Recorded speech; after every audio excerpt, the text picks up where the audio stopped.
Hello friends, welcome to my channel Vanshu की मम्मा। आज हम बात करेंगे कॉन्स्टिपेशन के बारे में। कॉन्स्टिपेशन जिसे हिंदी में कब्ज कहा जाता है। कॉन्स्टिपेशन वैसे तो एक नॉर्मल सी प्रॉब्लम है, बट जब छोटे बच्चों में हो जाती है तो बहुत बड़ी प्रॉब्लम हो जाती है। क्योंकि होता क्या है, उस टाइम पे बच्चे भी बहुत ज़्यादा परेशान होते हैं और उसके साथ साथ पेरेंट्स भी बहुत ज़्यादा परेशान होते हैं, क्योंकि उस टाइम में बच्चे को भी समझ नहीं आ रहा होता और पेरेंट्स को भी समझ नहीं आ रहा होता।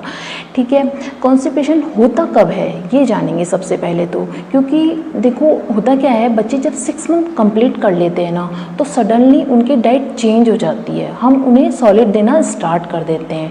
सॉलिड देने के साथ साथ हम उस समय उन्हें पानी भी देना स्टार्ट कर देते हैं। तो हमें ये नहीं पता होता कि पानी किस तरह देना है और कब देना है बच्चे को। ठीक है, और 6 मंथ से पहले होता क्या है, वो लिक्विड पे डिपेंड होता है, तो उन्हें लिक्विड ही डाइजेस्ट करने की आदत होती है। क्योंकि या तो वो मदर फीड कर रहे होते हैं या फिर फॉर्मूला मिल्क ले रहे होते हैं, तो उन्हें सॉलिड लेना अच्छे से डाइजेस्ट करना भी नहीं आता। ठीक है, तो आज हम इस टॉपिक पे अच्छे से जानेंगे कि क्यों बच्चे को कॉन्स्टिपेशन होता है, क्या इसके रीज़न होते हैं, क्या इसके सिम्टम होते हैं और क्या होम रेमेडीज हम घर पे कर सकते हैं ताकि बच्चे को हम इजीली घर पे ही ठीक कर सकें। तो जो भी मैं आज आप लोगों को टिप्स बताऊंगी वो आप लोगों के लिए बहुत हेल्पफुल होने वाले हैं। तो आप वीडियो को एंड तक ज़रूर देखिएगा, हमारे टिप्स ज़रूर जानिएगा। ठीक है, तो आइए हम अपना वीडियो स्टार्ट करते हैं। अब फर्स्ट ये आता है कि कॉन्स्टिपेशन के सिम्टम क्या होते हैं। अगर बच्चे को कॉन्स्टिपेशन हो रहा है तो हमें कैसे पता चलेगा कि बच्चे को कॉन्स्टिपेशन हो रहा है।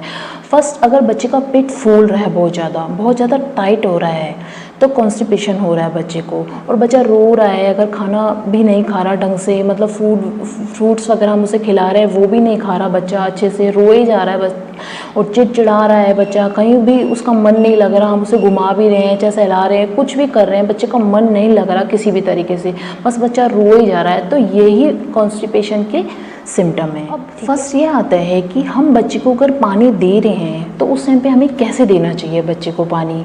क्योंकि 6 मंथ जब कंप्लीट हो जाते हैं तो 7th मंथ में हम उनका पानी भी स्टार्ट कर देते हैं, है ना। तो आपको पानी कैसे देना है मैं आपको बताती हूँ। पानी आपको बच्चे को बॉइल्ड करके रख लेना है। बच्चे को उस टाइम में ऐसे नॉर्मल पानी नहीं देना है, बॉइल्ड करके आप सुबह रख लीजिए। बच्चे को सारा दिन वही पानी देना है और उसको थोड़ा गुनगुना करके देना है।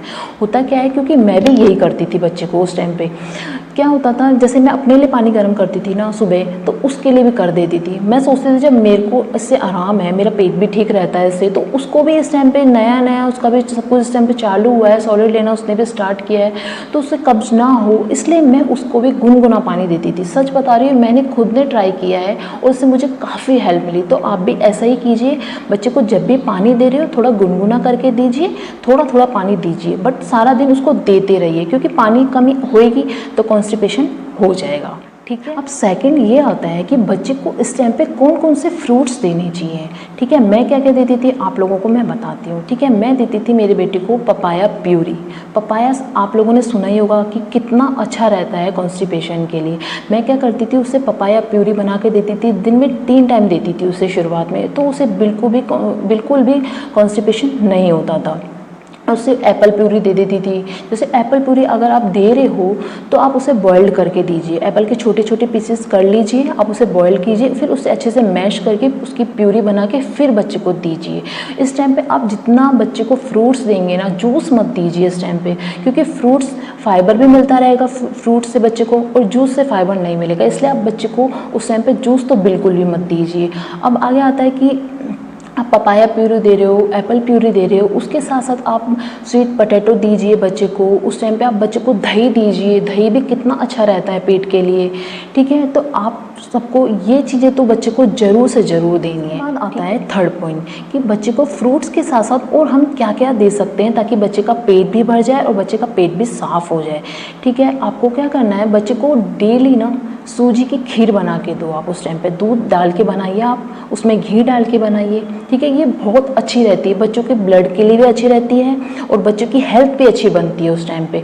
ठीक है, आप सूजी की खीर दे सकते हैं जैसे कि, और सूजी का उपमा दीजिए। आप बच्चे को पतला पतला बना के दीजिए उस टाइम पे, क्योंकि बच्चे को डाइजेस्ट करना नहीं आता ना उस टाइम पे, तो आपको पतला पतला देना है। जो भी कुछ देना है उसमें थोड़ी लिक्विड की मात्रा ज़्यादा रखनी है। जैसे आप दलिया दे रहे हो तो उसमें लिक्विड ज़्यादा रखिए। जैसे आप नमकीन दलिया बना रहे हो तो उसमें भी लिक्विड ज़्यादा रखिए, और जैसे आप दूध वाला दलिया बना रहे हो तो उसमें भी लिक्विड ज़्यादा रखिए, दूध ज़्यादा होना चाहिए उस टाइम पे, ठीक है। और आप जैसे उबली हुई दाल दे सकते हैं बच्चे को, क्योंकि बहुत अच्छी रहती है, मूंग की जो पीली वाली दाल आती है, आप वो दीजिए बच्चे को, बहुत अच्छी रहेगी। आप देखना खुद, आप देखेंगे कि बच्चे को इस टाइम पे बिल्कुल पेट की कोई प्रॉब्लम ही नहीं होगी उस टाइम पे, ठीक है। आप बच्चे को पतला पतला आटे का हलवा दे सकते हो उस टाइम पे।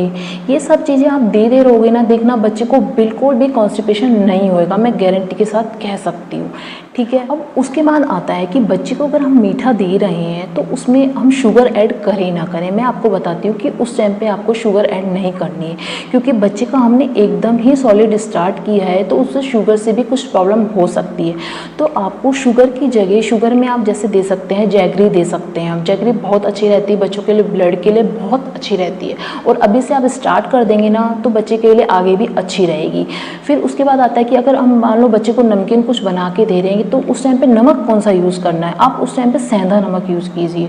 सेंधा नमक बड़ों के लिए, बच्चों के लिए, सब के लिए बहुत अच्छा रहता है। आज आप बच्चों के लिए ये चीज़ बनाइए, देखना आप खुद देखेंगे बहुत अच्छा रहता है सेंधा नमक, ठीक है। और उसके बाद अगर आप नमकीन में मान लो कुछ मिर्च वगैरह डालना चाहते हैं तो उसमें आप थोड़ी सी काली मिर्च डालिए, लाल मिर्च मत डालिए, क्योंकि बच्चे कॉन्स्टिपेशन हो जाए मान लो और पेट में जलन भी होएगी उस टाइम पे, तो आप काली मिर्च ही यूज़ कीजिए। कुछ भी बना रहे हो उसमें काली मिर्च डालिए, ठीक है। थोड़ा सा जीरा डालिए, जीरे से बच्चे कॉन्स्टिपेशन नहीं होएगा। इन बातों का आप ध्यान रखोगे ना, सच बता रही हूँ, बिल्कुल बच्चा कॉन्स्टिपेटेड नहीं होएगा, ठीक है।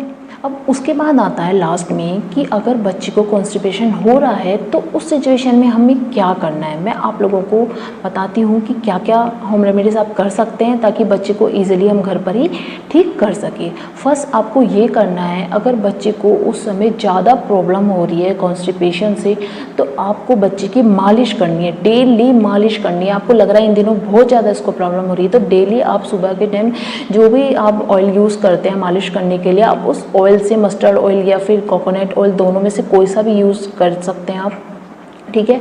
उससे बच्चे की अच्छे से मालिश कीजिए, ठीक है। बच्चे को बिल्कुल भी कॉन्स्टिपेशन नहीं होएगा, ठीक है। अब सेकंड ये आता है कि अगर बच्चे को बहुत ही ज़्यादा प्रॉब्लम हो रही है तो आपको क्या करना है, पंसार की दुकान पे इजीली ना आपको अमरताल की फली आती है, वो इतनी लंबी होती है, ठीक है, इतनी लंबी होती है और मैरून से कलर की होती है वो। उसको घिस के ना या सिलवट्टे पे या फिर चकले पे आप घिस के ना पानी के साथ बच्चे को दे दीजिए। 1 चम्मच जैसे पानी आपने डाल लिया और उसमें उसको घिसते जाओ, वो जितना वो आप बच्चे को डेली दीजिए, सुबह शाम कभी भी आप दे सकते हो।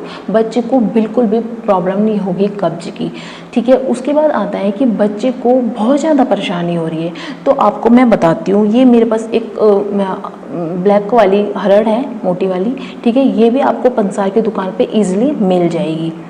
आपको क्या करना है, 1 चम्मच गुनगुना पानी लेना है और इसे भी उसमें घिसना है चम्मच के अंदर ही, ठीक है। उसका कलर चेंज हो जाएगा, आप बच्चे को दे दीजिए, ठीक है। इससे भी बहुत आराम मिलेगा, ठीक है। उसके बाद आता है कि अगर मान लो बहुत और भी ज़्यादा आपको लग रहा है बस इसको डेली हो रहा है परेशानी, तो आप क्या कर सकते हो, वैसे तो मार्केट में भी मिलती है, वो क्लिक बोलते हैं जिसे, वो आप बच्चे की पोटी वाली जगह लगा सकते हो। मैंने खुद ने ट्राई करी है, मुझे उससे काफ़ी हेल्प मिली थी।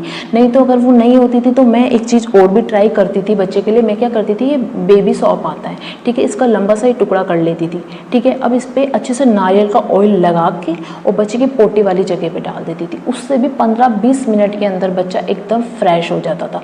अगर मान लो बेबी सॉप नहीं है आपके पास तो आप क्या कर सकते हो, थोड़ी सी कॉटन लीजिए, कॉटन को अच्छे से नारियल के तेल में, ठीक है, उसको अच्छे से डिप करके थोड़ा सा ऐसा ही लंबा सा ही करना है उसको भी पोटी वाली जगह पे डाल दीजिए। देखना बच्चा एकदम फ्रेश हो जाएगा, बच्चे को बिल्कुल भी कॉन्स्टिपेशन की प्रॉब्लम होगी ही नहीं। ये सब चीज़ें आप ट्राई कीजिए, कोई मेडिसिन देने की आपको ज़रूरत नहीं पड़ेगी बच्चे को उस टाइम पे, ठीक है। ये आप लोगों के लिए मेरे कुछ ज़रूरी टिप्स थे।